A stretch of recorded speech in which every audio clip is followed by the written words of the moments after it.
आप देख रहे हैं अपना बिहार और आपके साथ मैं हूं विवेक। फर्जी वीडियो मामले में यूट्यूबर मनीष कश्यप की मदुरई कोर्ट में पेशी हो गई है और कोर्ट में फिलहाल मनीष को न्यायिक हिरासत या फिर पुलिस हिरासत में भेजे जाने पर बहस चल रही है। बुधवार रात बिहार पुलिस यूट्यूबर मनीष कश्यप को लेकर चेन्नई पहुंची थी। मनीष कश्यप पर तमिलनाडु में बिहार के श्रमिकों पर हिंसा को लेकर भ्रामक खबर प्रसारित करने का आरोप है और बिहार पुलिस ने मनीष पर साजिश के तहत भ्रामक, अफवाहजनक और भड़काऊ वीडियो और फोटो प्रचारित करने का भी आरोप लगा है। मनीष कश्यप पर तमिलनाडु के कृष्णागिरी और तिरुपुर में 3 जिलों में, इसके साथ 3 और जिलों में कुल 13 एफआईआर दर्ज हैं, जिसमें 6 एफआईआर में मनीष नामजद आरोपी हैं।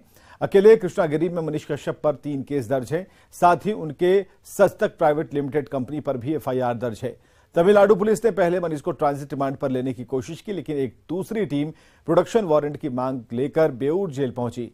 बीती रात मनीष को प्रोडक्शन वारंट पर लेकर बिहार पुलिस चेन्नई पहुंची थी और उसे मदुरई कोर्ट में पेश किया गया। ऐसा माना जा रहा है कि तमिलनाडु पुलिस कोर्ट से 14 दिनों के रिमांड की मांग करेगी। और फोन लाइन पर हमारे साथ संजय मौजूद है। संजय, इस बारे में जो अभी तक की अपडेट है, हम लगातार बता रहे हैं कि पेशी हुई, अब ये चल रहा है कि रिमांड कौन लेगा? जी बिल्कुल, देखिए रिमांड पुलिस ही लेगी और जो मनीष कश्यप की तरफ से वकील है वो चाहते हैं कि इसको जुडिशियल कस्टडी में भेजा जाए, लेकिन पुलिस चाहती है कि पुलिस कस्टडी दी जाए। पुलिस रिमांड पर पूछताछ करना चाहती है क्योंकि 3 जिलों में मामले दर्ज हैं। कृष्णागिरी में ही 3 केस दर्ज हैं, उसके अलावा जो दूसरे 2 जिले हैं वहाँ 3 केस दर्ज हैं और सस्तक प्राइवेट लिमिटेड पर भी केस दर्ज है। तो जो प्रोडक्शन वारंट लेकर चेन्नई से पुलिस टीम पहुंची थी चेन्नई की, तो उसने पहले दिया था पटना में भी यहाँ पर कि ट्रांजिट रिमांड पर दिया जाए, लेकिन इस बीच चूंकि इकोनॉमिक ऑफेंस यूनिट को दे दिया गया था ट्रांजिट रिमांड, तो इस कारण चेन्नई पुलिस को ट्रांजिट रिमांड पर नहीं भेजा जा सका, मनीष कश्यप को नहीं सुपुर्द किया जा सका। उसके बाद प्रोडक्शन वारंट के साथ चेन्नई की टीम पहुंची यहाँ पर और बेऊर जेल में आवेदन दिया गया कि प्रोडक्शन वारंट पर जो है मनीष कश्यप को सौंपा जाए। प्रोडक्शन वारंट जो है उसको मंजूर किया न्यायालय ने बेऊर जेल का और उसके बाद वो पहुंचा है चेन्नई। अभी से आप पेशी की लगातार एक्सक्लूसिव तस्वीरें न्यूज 18 बिहार झारखंड पर। और अब देखना होगा, अभी आर्गुमेंट चल रहा है दोनों पक्षों के बीच, क्योंकि पुलिस के पास ये तथ्य है कि इसके खिलाफ 6 केस दर्ज हैं और ऐसे में उससे पूछताछ करना बेहद जरूरी है। कई ऐसे सबूत इकट्ठे किए हैं पुलिस ने जिसके आधार पर मनीष कश्यप से उसका आंसर जानना जरूरी है। तो देखना होगा न्यायालय का क्या फैसला होता है दोनों पक्षों के आर्गुमेंट के। बिल्कुल, जहां तक सबूतों की बात है, तो यहाँ पर पटना में जब पूछताछ चल रही थी तो ये कहा जा रहा था कि मनीष कश्यप का जो मोबाइल है उससे तलाशा जा रहा है। उसके बारे में कोई सूचना मिल पाई है संजय? देखिए, आज भी इकोनॉमिक ऑफेंस के यूनिट जो है उनके जो सोर्स है उनसे मेरी बात हुई है, लेकिन मैं आपको बता दूं कि भले ही मोबाइल जो वो न मिल पाया हो, डिवाइस न मिल पाया हो, लेकिन इकोनॉमिक यूनिट के जो सूत्र हैं वो बता रहे हैं कि कई अहम जो साक्ष्य हैं वो इकोनॉमिक ऑफेंस यूनिट को मिले हैं जिसका जवाब मनीष कश्यप के पास नहीं है। और जो मोबाइल का सर्विलांस के आधार पर जो मोबाइल का लोकेशन मिला है वो मनीष कश्यप के लिए परेशानी खड़ी कर सकता है। इसका पता आने वाले दिनों में चल जाएगा किस तरह की परेशानी उनके लिए खड़ी हो सकती है, क्योंकि सर्विलांस और लोकेशन के आधार पर इकोनॉमिक ऑफेंस यूनिट ने साक्ष्य इकट्ठे किए हैं और निश्चित तौर पर जब चार्जशीट फाइल की जाएगी तो इन सारी चीजों के बारे में इकोनॉमिक ऑफेंस यूनिट की तरफ से जानकारी दी जाएगी। सूत्रों ने इस बात की जानकारी न्यूज 18 को दी है। हाँ, तो बिल्कुल, नेताओं पर गुस्सा काफी इन्होंने निकाला। नेताओं को, बिहार के नेताओं को खूब भला बुरा इन्होंने कहा। बिना साठगांठ हुए इतने आरोप मनीष कश्यप लगा रहे हैं और झूठा बता रहे हैं बिहार के नेताओं को, और 1-2 नेता रहे, बिहार के जितने समूचे नेता हैं सबको कह रहे हैं, कटघरे में खड़ा कर रहे हैं। इसका क्या मतलब है और क्या वो फोन की जो डिटेल्स हैं उनसे कुछ कनेक्शन है इसका? देखिए विवेक, एक बात मैं कह दूं, बिल्कुल यही सवाल मैंने यहाँ पर जो जांच एजेंसी के अधिकारी हैं, जो सूत्र हैं, उनसे मैंने किए हैं, उनसे बातचीत की है। उनका ये कहना है कि मनीष कश्यप के खिलाफ किसी पॉलिटिकल पार्टीज ने एलिगेशन नहीं लगाया है, कोई आवेदन नहीं दिया है। उनके खिलाफ जो एविडेंस मिले हैं पुलिस को मिले हैं और पुलिस ने अपनी तरफ से एफआईआर लॉन्च किया। मनीष कश्यप क्या बयान देते हैं मीडिया में, और भले ही वो कह रहे हो कि आज पॉलिटिकल जो एलिगेशन है उसी आधार पर उनको टॉर्चर किया जा रहा है, पॉलिटिकल आरोप लगाया जा रहा है, लेकिन एजेंसियों को इससे कोई मतलब नहीं है, चाहे वो बिहार पुलिस हो या तमिलनाडु पुलिस हो। उसने अपने दम पर एविडेंस कलेक्ट करके उनके खिलाफ एफआईआर लॉन्च किया है। मनीष कश्यप ने किसी नेता विशेष का नाम नहीं लिया है।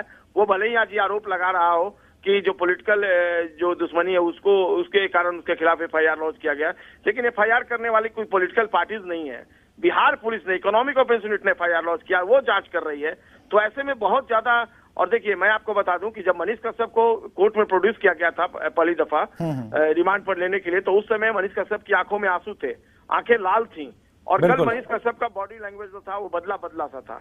देखना होगा आगे चलकर ये मामला किस रूप में सामने आता है। हम तो केवल जो इन्फॉर्मेशन आता है, जो जानकारी आती है, वही शेयर करते हैं। क्या जांच में बात निकल कर आएगी, इसके लिए हमें भविष्य का इंतजार करना पड़ेगा। बहुत बहुत शुक्रिया संजय तमाम जानकारियों के लिए। तो ये तस्वीरें हम आपको दिखा रहे हैं, मदुरई तमिलनाडु की ये तस्वीरें हैं जब मनीष कश्यप को पेशी के लिए लाया गया था। पुलिस रिमांड लेने वाली है और ऐसे में 14 दिन की रिमांड मांगी जाएगी पुलिस की तरफ से और कुछ और अहम सबूतों के साथ पूछताछ शुरू होगी, क्योंकि कई एविडेंसेस जो हैं वो पुलिस के हाथ लगे हैं और ऐसे में सभी साक्ष्यों को सामने रखते हुए मनीष कश्यप से एक बार पूछताछ होगी और पूछताछ में मनीष कश्यप क्या कुछ बता पाते हैं, नई जानकारी क्या दे पाते हैं, ये देखना जरूरी होगा, क्योंकि ये उन प्रवासी बिहारियों से जुड़ा हुआ मामला है, वैसे हिंदी भाषियों से जुड़ा हुआ मामला है जिनका रहना, जिनका जीवन जो है वो दूसरे प्रदेशों में बीतता है। ज्यादातर वो लोग काम धंधे के सिलसिले में तमिलनाडु गए हुए थे और ऐसे में ये एक महत्वपूर्ण कड़ी हो सकती है जब इनसे पूछताछ में कुछ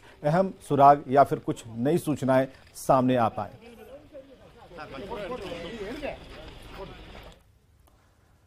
बड़ी खबर है बेगूसराय से। बेखौफ अपराधियों ने सोने चांदी की 3 दुकानों में लूट की घटना को अंजाम दिया है। घटना नीमा चांदपुरा थाना क्षेत्र के चांदपुरा बाजार की है। बताया जा रहा है कि 20 की संख्या में अपराधियों ने मकान मालिक को बंधक बना लिया और किराएदार ने किराए के दुकानों में 20 लाख से अधिक की लूटपाट की है। लोगों का आरोप है कि घटना की जानकारी मिलने के बावजूद भी घंटों तक चांदपुरा थाने की पुलिस नहीं पहुंची। बाद में जब लोगों ने सड़क को जाम कर दिया तब मौके पर पुलिस पहुंची और जांच में जुट गई।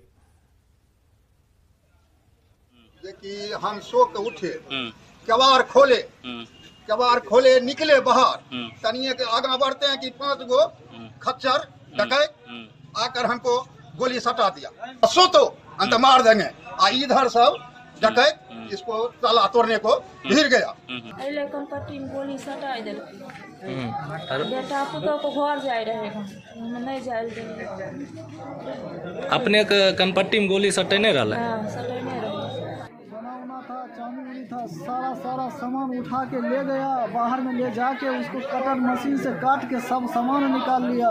हम लोग जो बंधक रखे हैं उनको हम कहां से देंगे, हमको कुछ समझ में नहीं आ रहा है। बघा के वाल्मीकि नगर से जेडीयू विधायक रिंकू सिंह ने ठकराहा प्रखंड के सामुदायिक स्वास्थ्य केंद्र का औचक निरीक्षण किया है। निरीक्षण के दौरान स्वास्थ्य विभाग की खामियां खुलकर सामने आ गई। अधिकारियों और कर्मचारियों की लापरवाही पर विधायक ने नाराजगी जताई और सरकार की ओर से दी जा रही मूलभूत सुविधाएं अस्पताल में उपलब्ध नहीं होने से बेहद नाराज दिखे। अस्पताल में बेड की कमी है, कचरे में दवाइयां पड़ी हुई हैं, पेयजल की किल्लत है, गंदगी का अंबार है, धूल मिट्टी से लिपटे बेड हैं। अस्पताल की बदहाली की ये सभी कहानी तस्वीरों में आप देख पा रहे हैं। ऑपरेशन थिएटर को स्टोर रूम में तब्दील किया गया है और सामुदायिक स्वास्थ्य केंद्र का हाल देखकर विधायक दंग रह गए। गलत मैंने डॉक्टरों की ये घोर लापरवाही दिख रही है। यहाँ पे अभी तक ठकराहा में, मैंने ठकराहा हॉस्पिटल में जितने रूम में हम गए हैं, चाहे नर्स का रूम हो, मतलब एएनएम का रूम हो, प्रसव कक्ष हो, जो भी कक्ष हो, सब जगह ये लोग कह रहा है कि ये स्टोर है। लगा है जैसे यहाँ पे स्टोर बनाया नहीं, और स्टोर रूम में जब जाया जा रहा है तो वहाँ स्टोर अलग है। उसके अलावा हर रूम को ये लोग स्टोर रूम बना दिया, फिर या एएनएम यूज में या जीएनएम यूज में, प्रसव कक्ष का भी वही देखिए यूज किया जा रहा है। फिर जो यहाँ पे पुरुष वार्ड है उसका भी वैसा ही उपयोग किया जा रहा है। मतलब बिल्कुल यहाँ पे कुव्यवस्था का आलम है। बड़ी खबर है बाढ़ से, जहां डूबते हुए एक शख्स को बचाने गए 3 दोस्तों की नदी में डूबने से मौत हो गई। जिन 3 दोस्तों की पानी में डूबने से मौत हुई है उनके नाम है श्याम कुमार, शिवम कुमार और आयुष कुमार। मामला बाढ़ अनुमंडल के मेकरा का है, जहां गंगा में नहाने के लिए गए 5 युवक नदी में डूब गए, जिनमें 3 की मौत हो गई है जबकि 2 को बचा लिया गया है। मोकामा थाना पुलिस मौके पर पहुंच गई है। ग्रामीणों को माने तो 5 दोस्त नहाने गए थे, जहां एक को डूबता देख 4 दोस्त उसे बचाने के लिए चले गए, जहां 3 की मौत हो गई। वहीं पिंटू और मनीष को बचाया गया है। पिंटू निजी अस्पताल में भर्ती है, वहीं मनीष सुरक्षित बचा लिया गया है। हम लोग तो नहीं देखे, नहाने गए थे 4 बंदा 5 बंदा, तो एक बच गए हैं, तो वो गाड़ी डॉक्टर के पास भर्ती है। 4 गो डूबे, 5 गो, 5 में 3 की मौत हो गई। हाँ, 3 गो मौत हो गए, एक भर्ती डॉक्टर के पास और एक बचा लिया गया है। कहाँ नहा रहे थे ये लोग? ये कचहरी घाट मेकरा में। मुंगेर में रफ्तार का कहर देखने को मिला है। यहां तेज रफ्तार वाहन की चपेट में आने से ससुर दामाद समेत 3 लोगों की मौत हो गई। बताया जा रहा है कि युवक की 20 दिन पहले ही शादी हुई थी। वो अपने ससुर के साथ साले के लिए लड़का देखकर खगड़िया से वापस लौट रहे थे। ससुर और दामाद दोनों बाइक से जा रहे थे, जिसे तेज रफ्तार बोलेरो ने टक्कर मारी। दोनों की मौके पर मौत हो गई। बोलेरो चालक मौके से फरार हो गया। दूसरी ओर मुफस्सिल थाना क्षेत्र के कलारामपुर में एक बुजुर्ग को सड़क पार करने के दौरान तेज रफ्तार टोटो ने टक्कर मार दी है, जिसमें उसकी मौत हो गई। और उसके बाद मार्शल जो आया सर, मेन रास्ता से धक्का मार के उनको जाना था बायां से, चला गया दहिना रोड में। अच्छा, मतलब अप रोड में चला गया। धक्का मार के हमारा साला का तो मस्तके साफे उड़ गया। भोजपुरी फिल्म अभिनेत्री आकांक्षा दुबे की मौत मामले को सीबीआई जांच की मांग तेज हो गई। आकांक्षा की मां ने इस मामले में सीबीआई जांच की मांग करते हुए यूपी के सीएम योगी आदित्यनाथ से मदद की गुहार लगाई। उन्होंने कहा कि उनकी बेटी को इसलिए मारा गया ताकि समर और संजय को आकांक्षा का बकाया पैसा न देना पड़े। आकांक्षा मूल रूप से भदोही जिले के बरदहा गांव की रहने वाली हैं। करीब 10 साल पहले ये लोग मुंबई शिफ्ट हुए थे। आकांक्षा की मौत के बाद उनकी माताजी ने कई सवाल इस पूरे मामले में खड़े किए हैं। आकांक्षा की मां मधु दुबे हमारे साथ हैं, उनसे बात करते हैं। ये बताइए कि किस तरह की मांग आपकी है इस पूरे प्रकरण में? सीबीआई जांच की मांग है। मुझे कानून पे मुझे भरोसा नहीं है, पुलिस वाले पे मुझे भरोसा नहीं है। मेरी लड़की का सीबीआई जांच करना चाहिए। बोलते उसने आत्महत्या की, मेरी लड़की हत्या कर ही नहीं सकती। सीबीआई जांच की मांग आप क्यों कर रही हैं? क्या आपको यूपी पुलिस पे भरोसा नहीं है? भरोसा नहीं है, भरोसा वो पूरा लिपापोती कर रही है। वो समर सिंह से मिली है, पैसा खाई है, पुलिस वाली मिली है, होटल मैनेजर भी मिला है, वो भी पैसा खाया है। ये सब मिलके मारे हैं मेरी लड़की। अच्छा, क्या समर से कुछ पैसे का भी लेन देन था? 3 साल से उसके साथ में काम करे, 3 साल से सबसे ज्यादा एल्बम उसके साथ है, पिक्चर में सबसे ज्यादा काम करी है, एक पैसा नहीं दिया है। जब मेरी लड़की पैसा मांगती थी तब बोलता आजकल देता हूँ, ऐसा कर टका था। जब फिर वो करती थी फिर यही मार झगड़ा टोचन देता था और बोलता था किसी के साथ में काम नहीं करने का। क्यों नहीं करने का? तू ही आगे बढ़े, मेरी लड़की आगे न बढ़े। कितना पैसा कुछ होगा, कुछ आपको पता है? मुझे ये सब पता नहीं है, अंदाजा कितना वो लेती थी एल्बम का, कितना पिक्चर का, मुझे कुछ नहीं। मेरी रनिया से मैं पूछती थी, मैं अपनी रनिया से कुछ नहीं पूछती थी, वो अपना समझती थी। 3 साल से काम कर रही, कितना पैसा, बहुत पैसा होगा तभी तो मारा कि ताकि नए जिंदा रहेगी ना पैसा मांगेगी। अरे मत देता पैसवा, मुझे पैसवा नहीं चाहिए। मेरी रनिया जिंदा रहती तो बहुत पैसा आता। मेरी रनिया को छोड़ दिया। आकांक्षा की मां है जिनका साफ कहना है कि इस मामले में हम सीबीआई जांच की मांग करते हैं। उन्होंने उत्तर प्रदेश के मुख्यमंत्री योगी आदित्यनाथ से मांग की है कि उनकी बेटी को न्याय दिलाने में वह मदद करें। दिनेश पटेल, न्यूज 18, भदोही। रामनवमी की शोभा यात्रा के दौरान बड़ी घटना होते होते बच गई। बांका शहर में जब शोभा यात्रा बांका कटोरिया मुख्य मार्ग स्थित हड़यासी मोड़ से विजयनगर चौक की तरफ बढ़ रही थी, इसमें कुछ बाइक सवार युवक चल रहे थे। इसी दौरान सूरज कुमार की बाइक में अचानक आग लग गई और मौके पर अफरा तफरी मच गई। देखते ही देखते बाइक बीच सड़क पर धू धू कर जलने लगी। बांका में रामनवमी के जुलूस के शुभ अवसर पर कोसी शिक्षक निर्वाचन के लिए बिहार में कल 5 सीट पर एमएलसी का चुनाव होना है। इसे लेकर तैयारियां अंतिम चरण में हैं।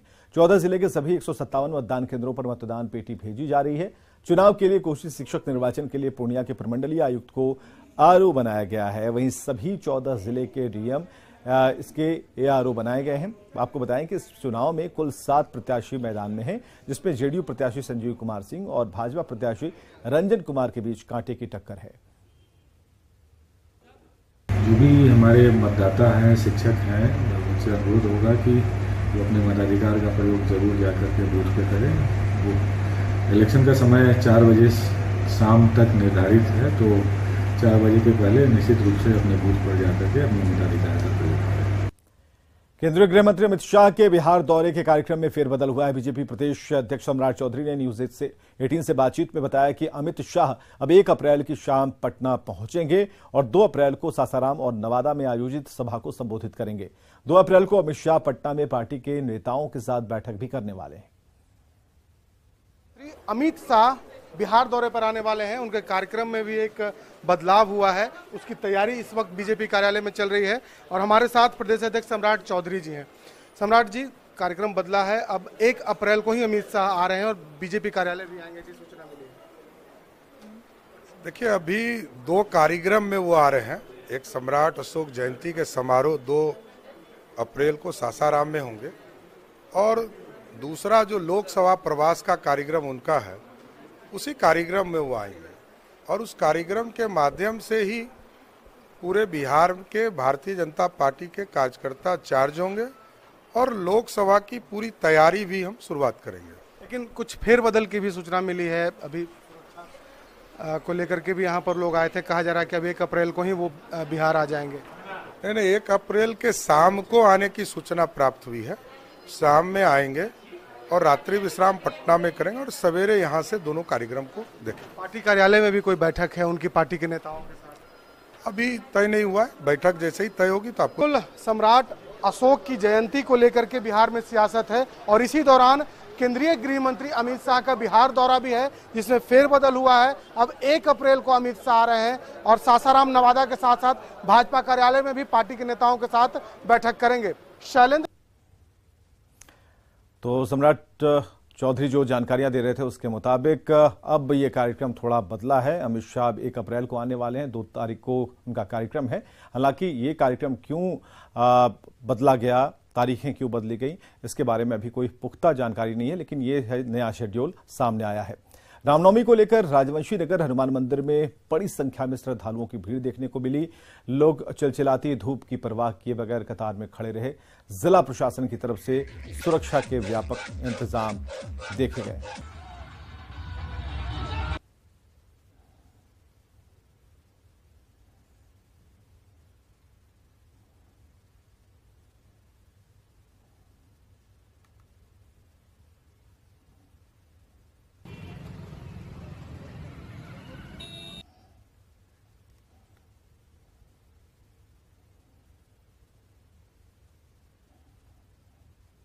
और आइए देखते हैं इस वक्त की हेडलाइंस प्रेजेंटेड बाय